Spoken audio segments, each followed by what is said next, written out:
will give the ball to McClendon. He leaps. Oh! He doesn't get in. He fumbled the football. Carolina holds. The game is over. And Carolina has won the game. With 5 seconds, he's going to throw it. Howard leaps. He has it. Touchdown.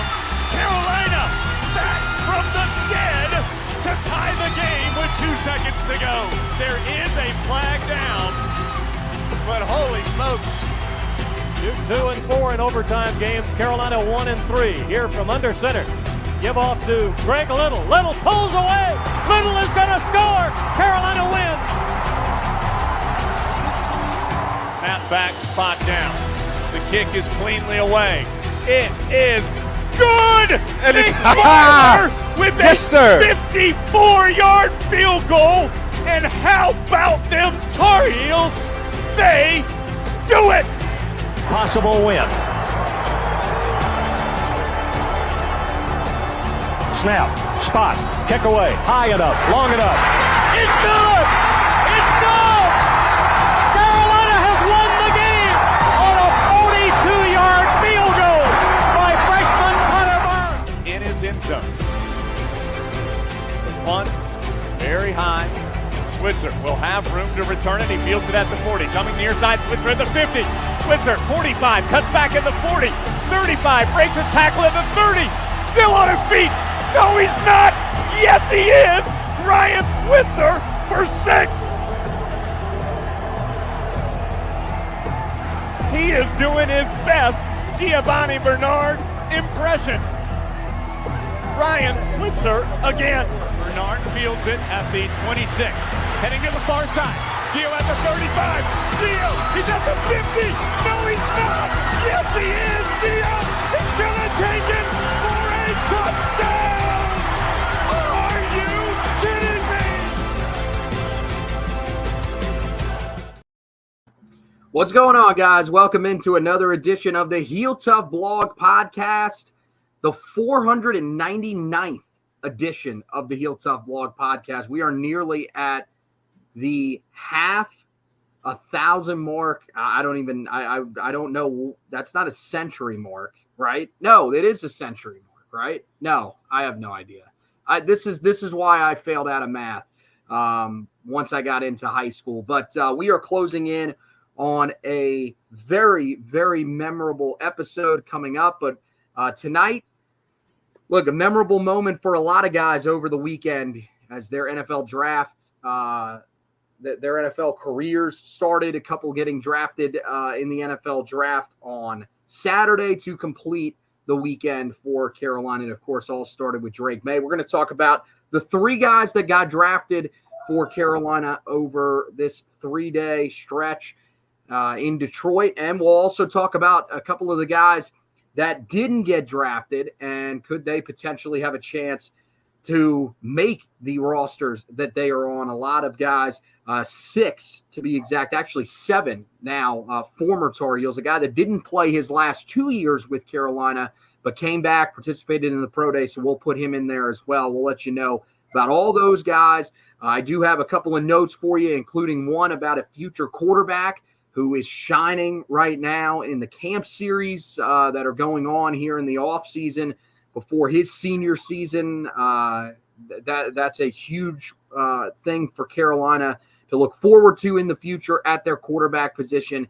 And then there is a note on one guy on the current roster that did undergo another surgery this offseason after having 2 during last season. So we'll update you on that and what that means for him as we move into the summer months. But yeah, let's talk about the NFL draft, because this is an NFL draft where, for Carolina, these are some guys that have done a lot for Carolina, at least the first 2 that went off the board.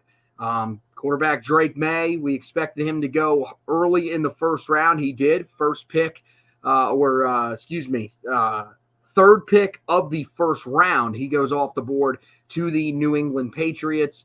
There was a lot of rumors, that the New York Giants could potentially be trying to trade up for him. That's the one that really gained some steam as we got into draft day. You had the Minnesota Vikings that were also supposedly interested in him. And we've also found out now he was never a threat to be the number 2 overall pick. The Washington Commanders came out today, said that he was not someone that they were looking at. They had focused in on Jaden Daniels or J.J. McCarthy. So he ends up going first overall going third overall in the first round. Jeez. And then you go to the 4th round. That's where you had to wait to find your next Tar Heel that went off the board. 106 overall, you get Cedric Gray. And then just 7 picks later, at 113th overall, you get Tez Walker. Cedric Gray heading to Nashville to play for the Tennessee Titans. And Tez Walker will be playing with the Baltimore Ravens and Lamar Jackson. So those are your guys that get drafted. The guys that go undrafted, probably the closest to being drafted was Myles Murphy, a guy that went out, did some really good things at the East-West Shrine game, but ultimately wasn't enough for him. I think his performance at the Combine probably hurt him, and definitely some of the tape review. People probably asking the questions of why he wasn't more productive. That's probably what prevented him from getting drafted. And then Amari Gaynor, the 1-year Tar Heel edge rusher for Carolina, previously played a little bit of off-ball linebacker. He goes undrafted as well. So when you look at the group that got drafted, I mean, what do you think about it? Did the number of guys that you expected to get drafted? And did you kind of think this was the range where we would see a lot of these guys land? Yeah, I mean, I think on the surface you had the number of guys get drafted that I think you expected to. Ultimately not surprised with Drake being the 3rd quarterback. With the way that Daniels just played down the stretch of last season compared to Drake May's struggles at the end of last season. I think there was reason for Daniels to be the number 2 quarterback, and a lot of people think he'll be the best quarterback in the class when it's all said and done. So, and look, we knew Ced Gray was going to get drafted just because, like, people that know football looked at him and said he was a really productive player on a bad defense with a below-average defensive line. Like, he can be a really productive linebacker in the NFL. And then we knew Tez Walker was an NFL player. And the question was just what round was he going to end up being in? When he got cleared to play, many people thought he could be a 2nd-round pick. That ultimately didn't turn out to be the case. In large part, this wide receiver class, like we've said, for what feels like the last half decade or so, the deepest wide receiver class we've ever seen. But so no, not surprised by the number. That number might feel small considering the amount of games Carolina won the last 2 years, and 2 of the 3 guys being key pieces on that. But I think what might be more surprising is maybe the fact that Gray and Tez Walker both fell into the 4th round, because I did think going in there was a chance they could be day 2 picks. Yeah, I mean, I think Gray, the thing about him is that he's at a position that just isn't valued. That's what really sucks, because you saw it as the draft wore along that linebackers, especially off-ball linebackers, are just there's not much respect for them and their value that they bring, similar to running backs. They've kind of gotten in that same mold. And I mean, you saw how long it took a guy like Peyton Wilson to go off the board. Now, I mean, you could have made the argument that Cedric Gray should have gone before him just based off the fact that he doesn't have the injury history that Peyton Wilson does. But the thing is when you look at some of the guys that went ahead of him, one destination that a lot of people probably would have loved to see him land was in Carolina, right here in Charlotte. But Trevin Wallace is a guy who's younger, and I think that plays a factor. There's probably questions about the tread on the tires, because, yeah, that's something we've heard with running backs. But look at linebackers as well. Just look at some of the guys recently here. Luke Kuechly, Chris Borland, a guy that played for the Niners that came out of Wisconsin. A lot of these guys that retire at a young age from the linebacker spot. So mean, they really do value youth here. And I think for Cedric Gray, he's still got some upside, but I think he's a pretty complete product. And that's probably why he didn't go a little bit higher. And then with Tez Walker, I think you're right. I think, one, the class is really, really deep. But I think, two, towards the end of the year, you started to see some of the limitations that he has. He's not the crispest route runner, especially when it comes to some of the short routes. He's not a guy that can really free himself up because of the way that he runs routes. It's more of the speed that he brings. And he's got a limited route tree. He's going to shine with the post patterns and the 9 patterns straight down the field. That's exactly the area that teams should be looking to use him. And that's what's going to limit him. Now, if he can develop that route tree a little bit more, then he's got a chance to really take off and be a receiver that can contribute and eventually start for a team probably within the first 2 or 3 years. And I still think with him, there is a lot of upside because, he was at Kent State, didn't really get the coaching that he did at Carolina with a guy like Lonnie Galloway, who has just done a fantastic job. Lonnie Galloway, now every starting receiver that he has had at Carolina has gone on to the NFL at some point. So, just a tremendous job that he's doing there. So I think, ultimately it's not shocking that those two dropped. I think Tez, to me, you talked about him as probably being a second round guy. I think there was a chance that he was before he went to the Senior Bowl. That was the worst thing that could have happened to him. He had a horrendous performance there with a lot of other high-profile guys, especially guys that were in his range. There's some of the guys at the top of the draft, they were not at the Senior Bowl. So he was the guy. He was one of the guys that a lot of people were focused in on. And you saw a lot of other guys that were in that same range really shine while he struggled with the drops. So let's talk about the destinations for really all of these guys. And let's start with Drake. I got to be honest. I think that going 3rd overall is great. You're going to get a lot more money than you would get if, let's say, you fell to 6 to the Giants, or you fell to, God forbid, 12 to Minnesota, or even if you fell into, 4th or 5th and somebody traded up and eventually took you. I think this is the worst possible place that he could have landed. If you just look at the guy, at the teams that are around him, and I'm talking about even Washington. People will say, well, we just saw Sam Howell in Washington. How great was that group? Well, first of all, you've got a pretty good running back in Brian Robinson that I think is going to be a guy that'll be probably at some point top 10 in the league if he can stay healthy. I really liked him coming out of Alabama, and he showed last year why. I like their wide receiving core. I think Terry McLaurin is a really good number 1 receiver, especially if he can stay healthy. Jahan Dotson, I think, gets a lot of criticism, but I think he's a very solid player. And, even having a guy like De'Ami Brown could have certainly helped him. Their offensive line isn't great, but I do think that that's an area that can certainly be improved quicker than, some of the areas that the Patriots have to improve everywhere. They're a complete disaster. Their wide receiving core was horrendous a year ago. This offseason, they really didn't do a whole lot to make it any better. Kendrick Bourne is a nice player. He's not a number 1 receiver. You drafted Jalen Polk in the 2nd round, but do we really think Jalen Polk is a guy that's going to immediately come in and be a number 1 guy? And then on the offensive line, I said the other night that they lost Michael Onwenu. They did not. He actually is coming back, so that's big.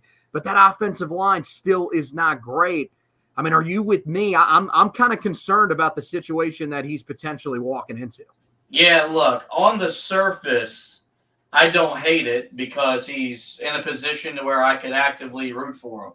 The last Tar Heel quarterback that I loved, I couldn't root for him because he was in my division.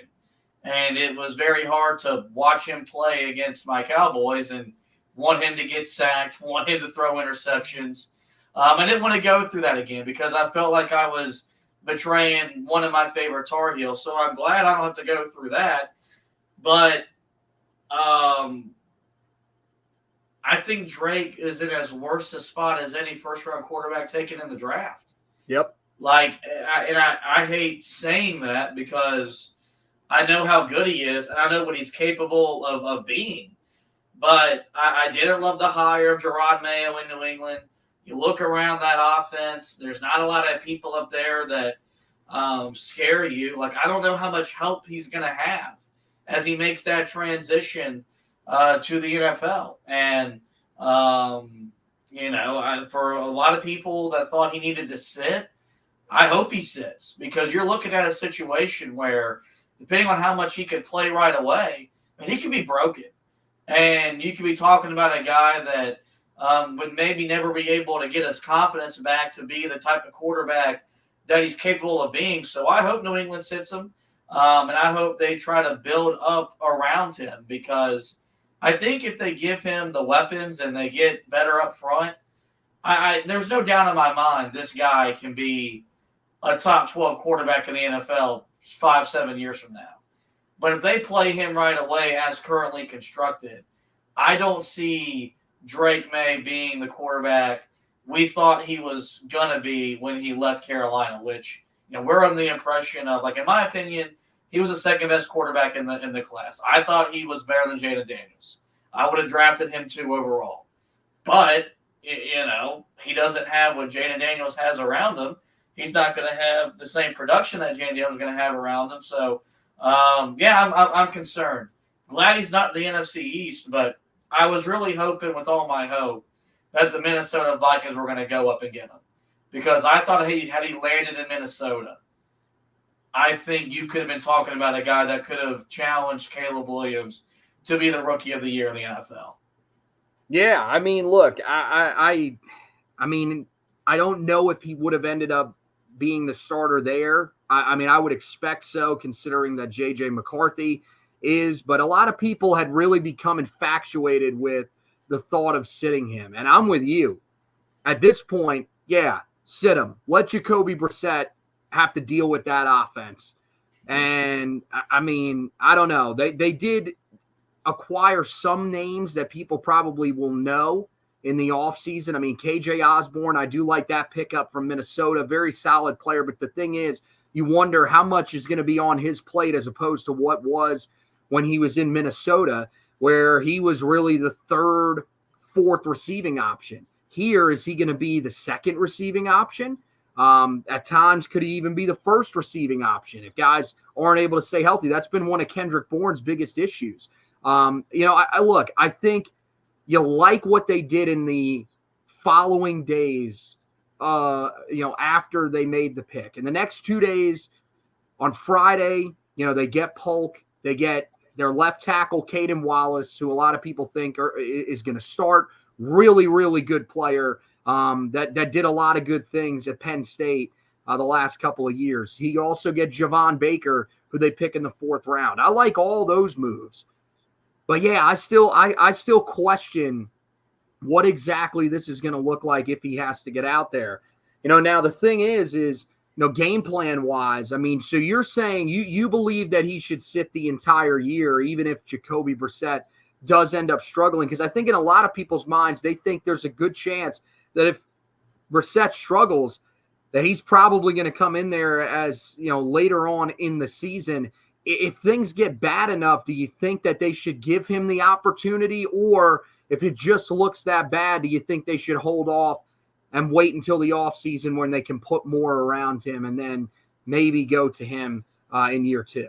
No, I definitely think that once it gets bad enough. So when we look up in November and New England's 2-8, you play him. Because then you start evaluating him and you start figuring out how to best support him. Because he is your future. Jacoby Brissett is the bridge. So that's my thoughts. I just think this is a guy that if you play right away and, you're not adequate up front and, and look, you got a wide receiver, you got a left tackle. They're also rookies. They're going to be making that adjustment in the NFL as well. Yep. If they're not ready to make, what they need to do on the offense, then you could look at a situation where you're hindering Drake. And we all heard what Bill Belichick had to say about him anyway. So, there's some people that don't have the highest opinion of him anyway that know football. So I think the later you can wait to play him is the best thing for him. Because ultimately you're protecting him from himself, and you're protecting him from a situation that isn't going to be fair for him to be at his best for 17 weeks. So I would imagine the latest by Thanksgiving. I do think at some point you'll see Drake May under center starting for New England.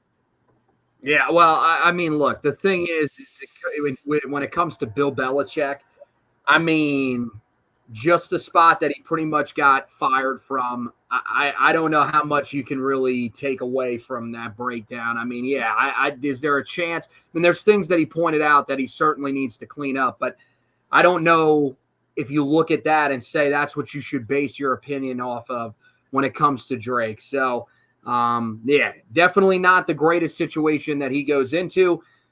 You move to Cedric Gray, the second Tar Heel player that was taken off the board by the Tennessee Titans. And I got to tell you, I don't necessarily love this situation for him either. I thought there were spots that he could have gone, especially if he went late in the third round. Even if he did fall a little bit in the fourth round, there were teams that he probably would have been able to come in, and because of his skill set and the talent that just exists, there's a chance that he would have been able to win a starting job. I think in Tennessee, it's hard to see him being able to do that. It's not because of him. I think he's a guy that's going to go in there, battle his tail off. He's got a great work ethic that'll come in handy as well. But I think one of the biggest things is that, you look and, I mean, you got Kenneth Murray, who, comes over from the Chargers, really talented middle linebacker there the last couple of years. And then you got Jack Gibbons, who, was a guy that really took off this past year for Tennessee, had 95 tackles, second leading tackler on the team. So it looks like they've kind of got their starters there. And, Sed is going to be a guy that's probably going to have to wait a little bit and really just hope that someone slips up in front of him if he wants to get a chance to start. Yeah, look, for him to become a starter, does he have his work cut out for him? Yeah, I think that's fair to say. But just knowing the competitor that he is, I find it hard to believe he doesn't become a part of what Tennessee does defensively for the foreseeable future. And I also just think once they see how good he is with better talent up front, where his defensive linemen aren't routinely getting blocked into his face, I think they're going to find out they got a diamond in the rough, man. This was a guy that I would have loved to see land in Dallas, and Dallas needed a linebacker. And that was a guy that I was like, we want to go that route. I'm not going to complain. I know people in Dallas would have looked at the defense that he was on and had their complaints about drafting a linebacker from that defense. But, man, Cedric Gray is a good football player.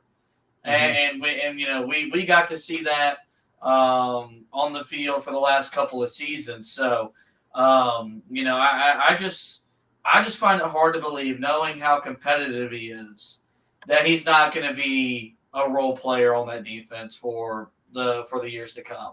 Will it take him some time to become a starter? Yeah, maybe. But even if he's not starting, I think when we're seeing the Titans defense on red zone on Sundays, you're going to see Ced Gray's name heard and called a lot on the screen, because I just think he's too good of a player to keep off the field for the majority of the plays. Yeah, I mean, don't get it wrong. I think he's definitely going to have a role. There's no doubt about that. I think he's honestly just too talented to not have a role. The thing for me is that I think he's probably going to come in. He'll probably be a third down type of guy, especially because of how well he can cover. I mean, we saw it when he was in Chapel Hill. I mean, a guy that had 5 interceptions in his career as a linebacker, which is incredibly impressive. I think he's got value in that area. He's got the nose for the football. I hate it because, I look at some of the guys that went ahead of him. And again, I think that a lot of people looked at it because of the age, and they look at the potential that guys have, upside wise.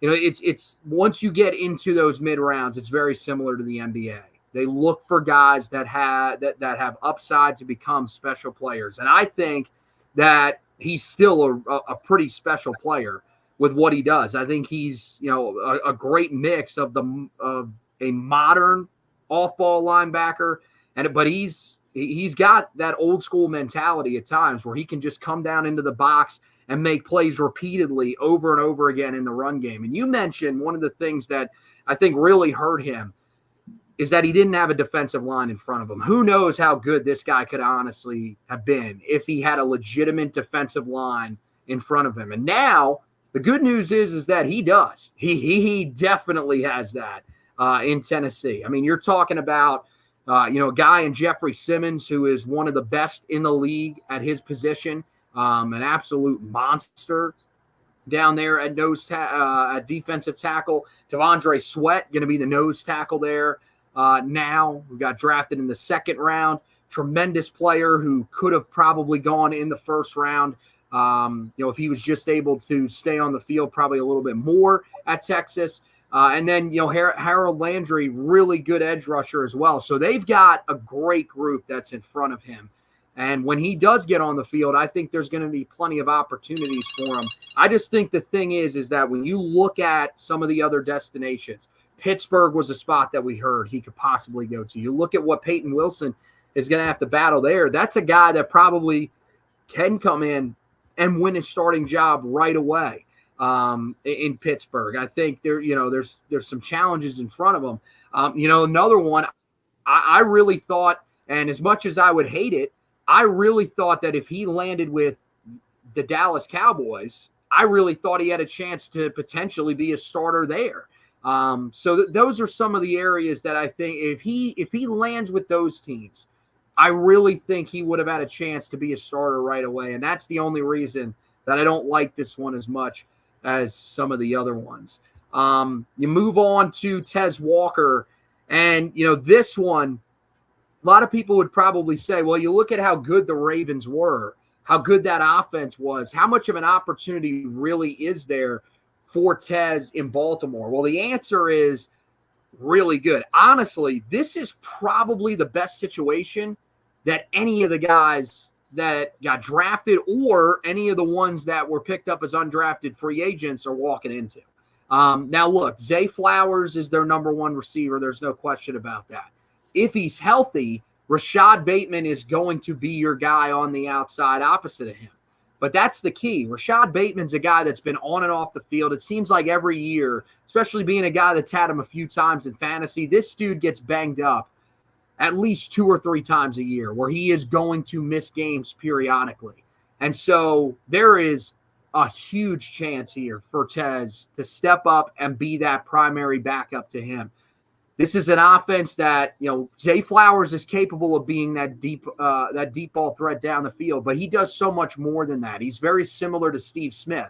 This could be a guy that can take off the top consistently, and that's something that Lamar Jackson is going to love. You want to have that big play threat that when you need to go to him, when that offense gets bogged down, we've seen it a couple of times in the last few years, especially when they get to the playoffs. This is the type of guy that can help them, and I really think this is a great opportunity that Tez is walking into.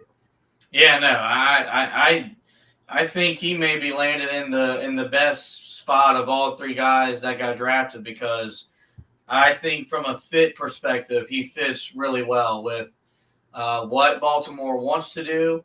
And how Baltimore utilizes their passing game and what they need in their passing game. You go back to their loss into the Ravens or the Chiefs in the AFC Championship game. I mean, you're talking about a team that was almost scared to throw the football down the field in the second half despite trailing.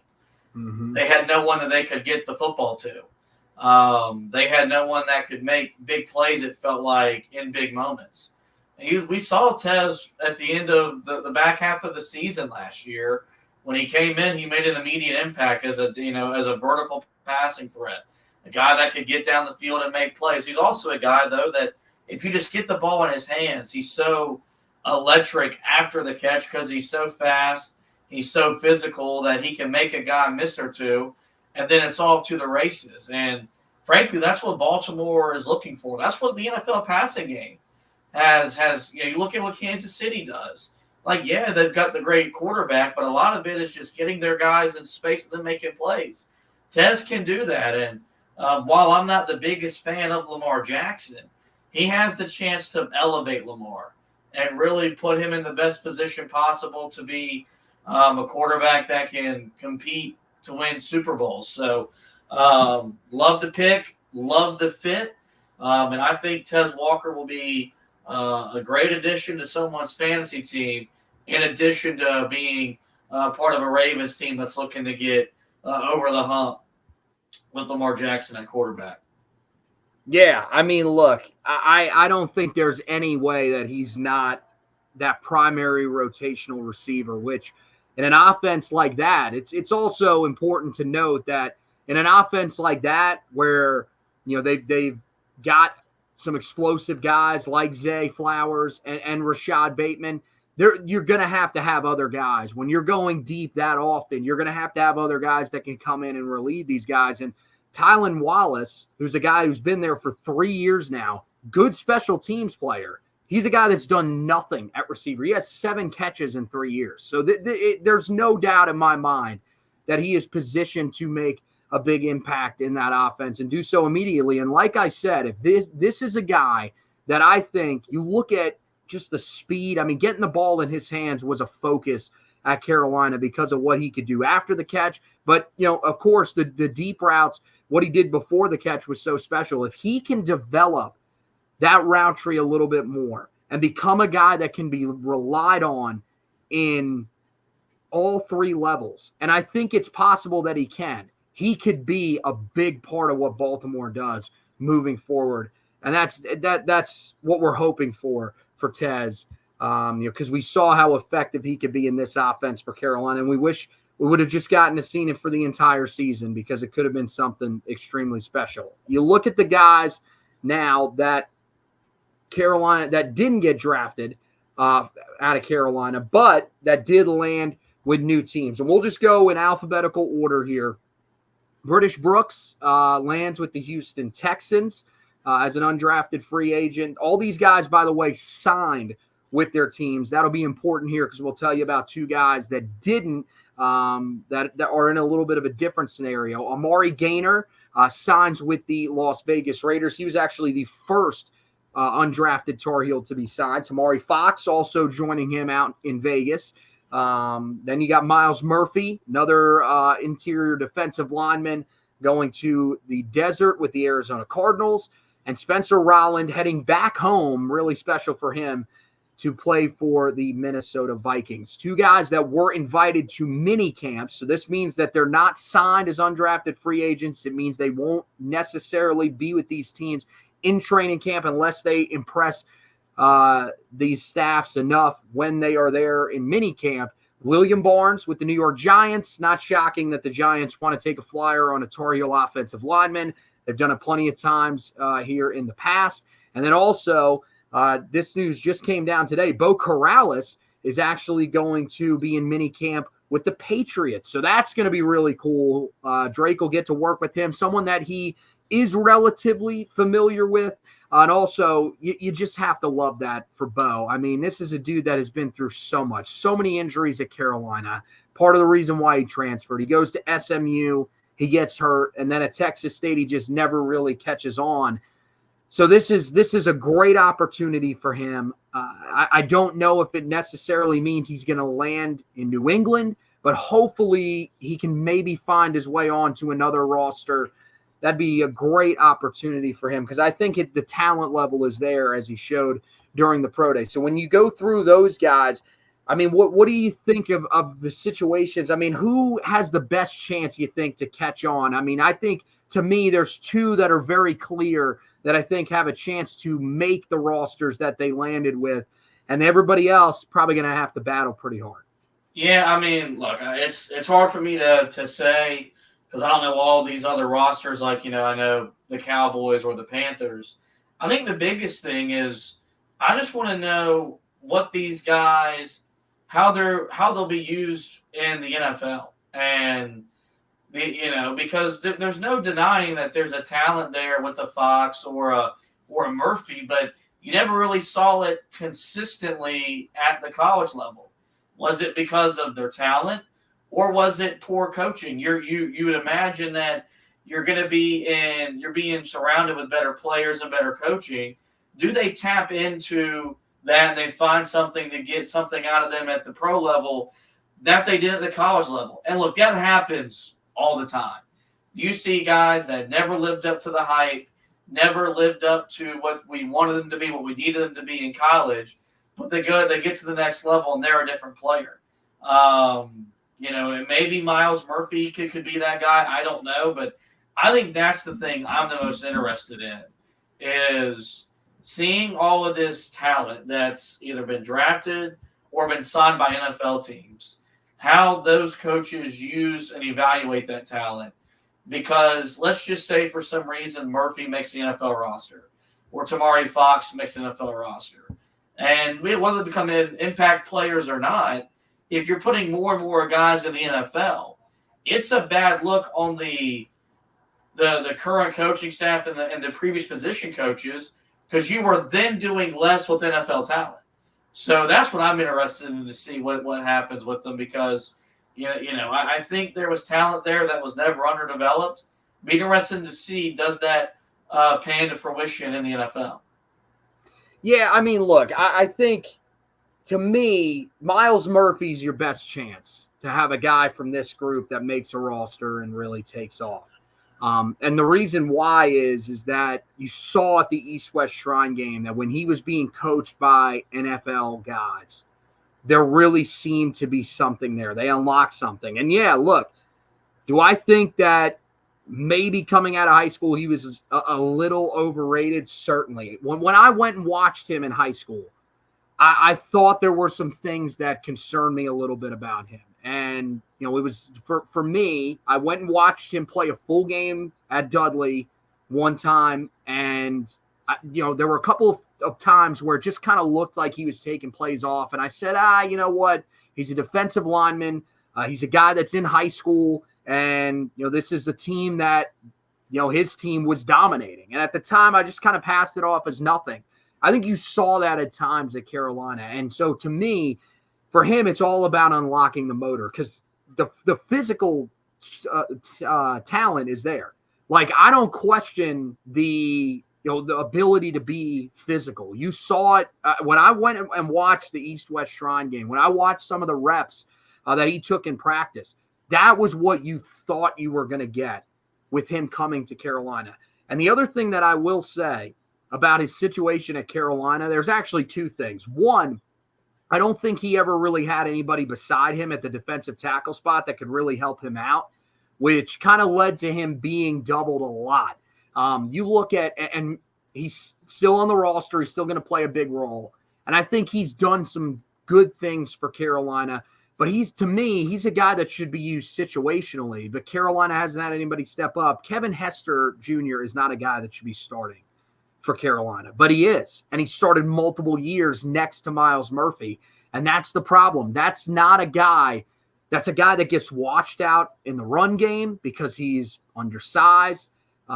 He just doesn't play with the physical edge that you need to. And so a lot of that led to teams just being able to single him up. Left guard takes him, and your center and right guard can simply double Miles Murphy and wash him out of there. So, I mean, look, he has to be better. There's no question about that.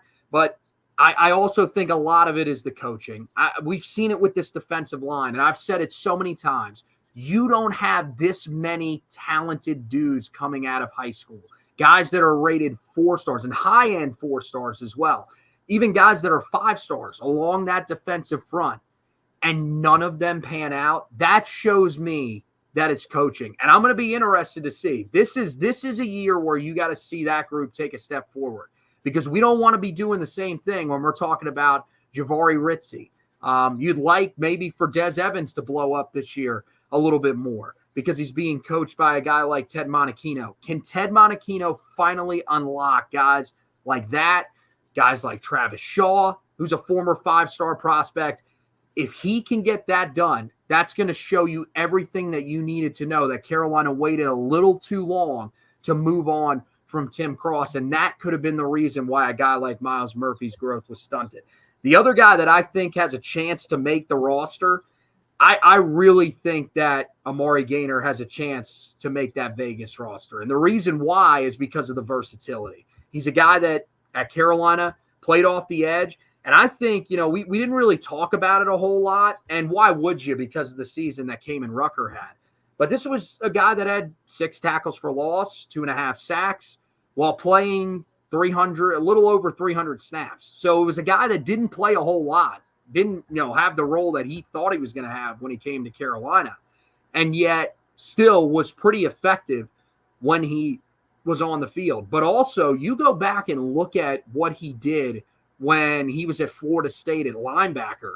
He was a really good off-ball linebacker, very solid. There was a reason why his reps, did start to diminish a little bit towards the end of his time there. But ultimately the reason that he left wasn't because he wasn't going to be a big part of what they did. It was because he wanted to be an edge rusher. So I definitely think that if he ends up at the right position for him, which I think probably is that off-ball linebacker spot, I think he's got a chance to sneak onto that roster. And if not, at least hold on to a practice squad spot. All the other guys, the one I'm rooting for the most out of these guys, I'd love to see British Brooks end up on the Texans roster. I think that'd be an amazing story. Everything that he's been through, the fact that was a guy that was never really a full-time starter at Carolina, and yet stuck through all of this stuff. The one area he's going to have a chance, he was an incredibly valuable piece on special teams. So that could help him.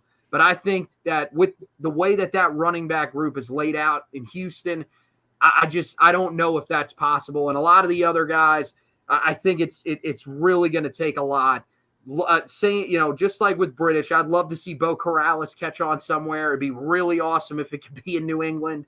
That'd be a really cool story if he's able to work, with Drake May. But I think for him, there's probably just too many injury concerns, and that'll probably be what will ultimately end up costing him. All right, guys. Well, we have a couple of notes on the other side that I have to get to, including one about a guy on the current roster. But really quickly, we have to give you a quick word from one of our partners, the Autograph Fandom app. Hey there, Josh here for the Autograph Fandom app. Want to get rewarded for listening to our show? The team at Autograph, co-founded by Tom Brady, is redefining the fan experience by letting users earn points for the acts of fandom they take every day, like listening to this show.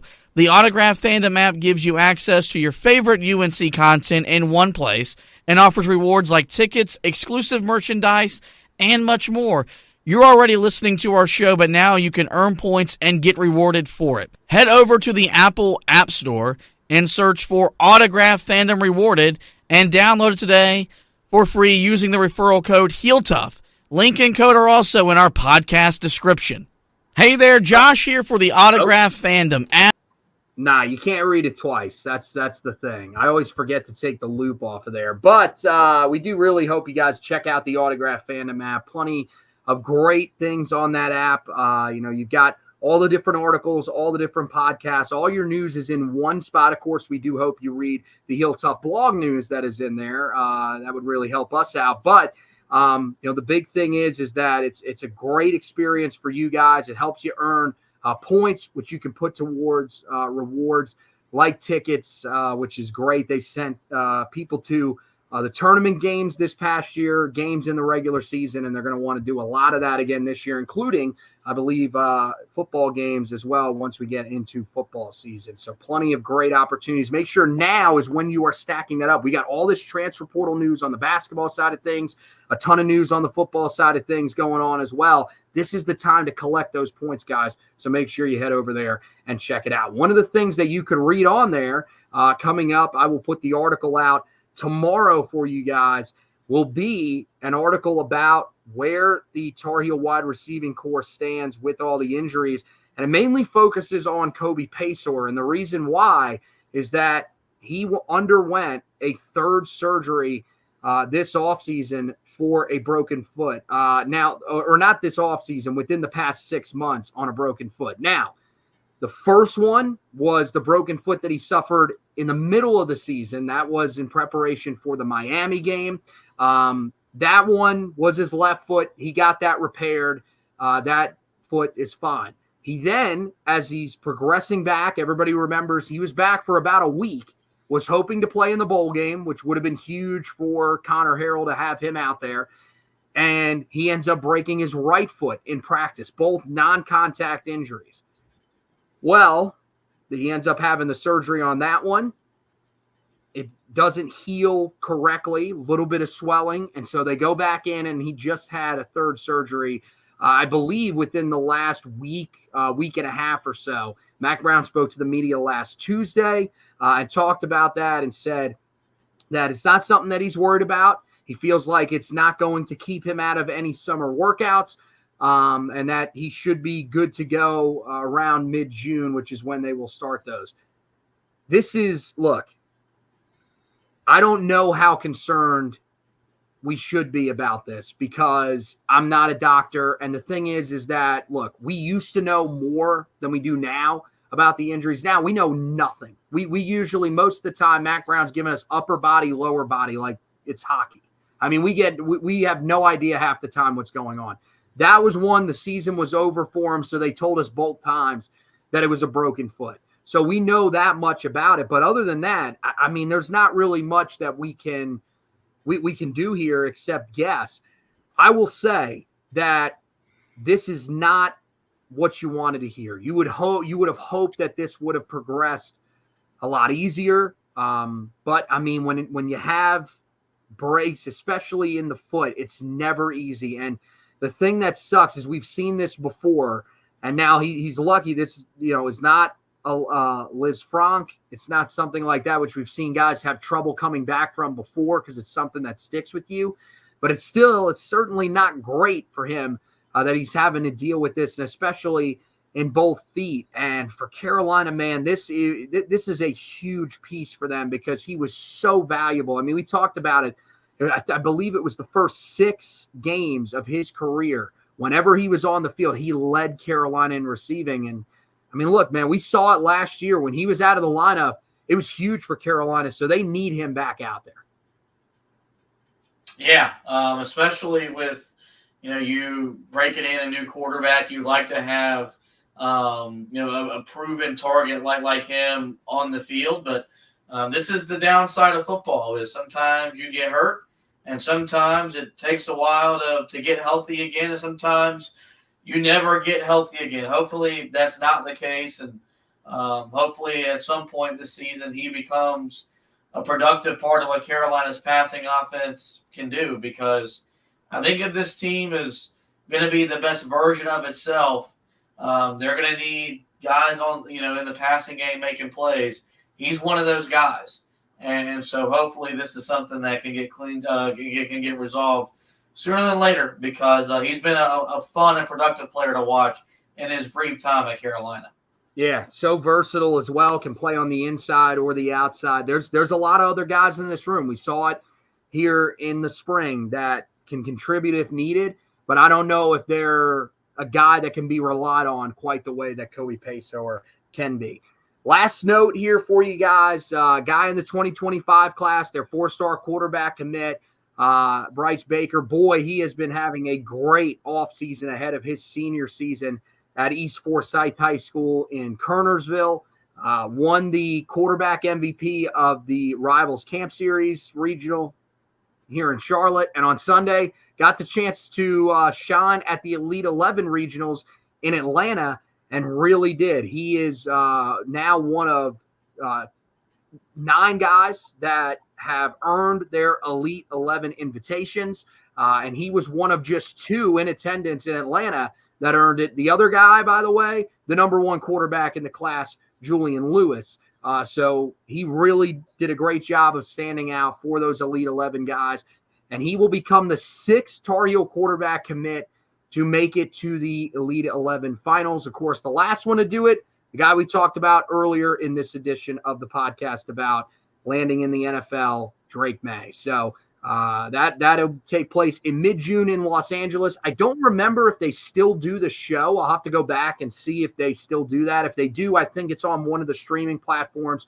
So that'll be cool to go back and check that out, see how he performs in that Elite 11 finals, if that is in fact still the case. So that's going to wrap it up, though, guys, for this edition of the podcast. Make sure you head over to the website, HeelToughBlog.com. Got an article going up there about Baker here later tonight. Read about him going to the Elite 11 finals, the season that he's coming off of at East Forsyth High School, and also in there, read about the quarterbacks that he joins in Carolina lore. Some really good ones in there, and also a guy that's really good that eventually shined at a different position as well. So a lot of really talented quarterbacks that Carolina has landed over the years have gone out there, had some success, and he is the latest one to join that. So make sure you read about that. Also, have that article going up about Kobe Paysour. We're covering you on anything else that's going on with the football program here as we get back into the second portion of the offseason where things get silent on the field, with the current team on that front. But when it comes to the recruiting, things are going to really start to pick up here. We're a month away from those official visits starting, so make sure that you're following all of that on the football side of things. The basketball side of things, man, it is all about the transfer portal right now for Carolina. We're also still waiting on that official announcement from RJ Davis. So whenever that ends up coming down, we'll have you covered on that. And in terms of the portal, Carolina's still in search of a big man. A lot of news. Seems like every day something new is coming out on that front. So you want to make sure that you're checking out the website every day for all of the latest football and basketball news. And also make sure that you check out the podcast. Those are both on that website, but also wherever you listen to your podcast. If you're a listener to this podcast, make sure that you subscribe to this podcast, and then you head over to the Four Corners podcast and subscribe to that one as well. So that's going to wrap it up again for this edition of the podcast. Want to thank Josh for hosting with me. Want to thank you guys for watching and the ones that will eventually listen. And as always, go Tar Heels.